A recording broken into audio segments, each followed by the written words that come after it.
Alors, vous allez activer l'outil rectangle. Derrière l'outil rectangle, il y a d'autres outils, mais prenons d'abord l'outil rectangle. Donc si vous gardez enfoncé, il y a d'autres outils qui apparaissent. Si vous entrez dans le menu, et vous allez jusqu'à la barre verticale de droite, et que vous cliquez, la palette devient flottante. Ça peut être pratique.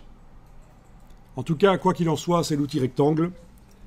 Et avec l'outil rectangle, vous allez positionner le pointeur à peu près vers le haut à gauche de la page, à peu près. Vous allez enfoncer la souris et la garder enfoncée. Et vous allez bouger. Et vous faites un rectangle. Voilà, vous lâchez le bouton à la souris. C'est fait. Autre manière de faire un rectangle. Cette fois-ci, vous n'allez pas enfoncer la souris et la garder enfoncée. Vous allez juste cliquer. C'est l'autre manière d'utiliser les outils. On peut indiquer une valeur précise dans la boîte qui apparaît quand on clique avec un outil. Par exemple, ici, je vais indiquer 30. Et puis, je vais passer au cartouche suivant pour indiquer la hauteur. Comment est-ce que je fais? Touche tabulation. Enter pourrait marcher? Non, Enter va valider, non? Touche tabulation. C'est ce qu'on fait en général, voilà. Et je tape 30 aussi, donc un carré de 3 cm sur 3.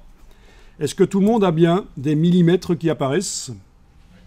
Parce que si vous n'aviez pas ça, ça veut dire qu'il faut aller modifier les unités de mesure. Alors là, je vais juste cliquer sur OK, et voilà le carré de 3 cm sur 3 par rapport à ma page format lettre. Donc je vous montre juste dans les réglages de Illustrator qu'il y a une partie qui s'appelle Unité. Et là, on décide quelles sont les unités qu'on utilise. Pour les formes, les contours, ils sont en points, mais on pourrait aussi les mettre en millimètres, ça pourrait marcher. Oui, faites ça, ce sera peut-être plus simple pour vous. Allez dans Édition, Préférences, Unités, et faites en sorte que les contours apparaissent en valeur millimètre. Sinon, on va commencer à jouer avec différentes unités dans Illustrator, ce sera bizarre. Voilà. La taille des polices, on va garder les points. C'est dans Préférences, édition quoi? Édition, Préférences, Unité. OK. Voilà.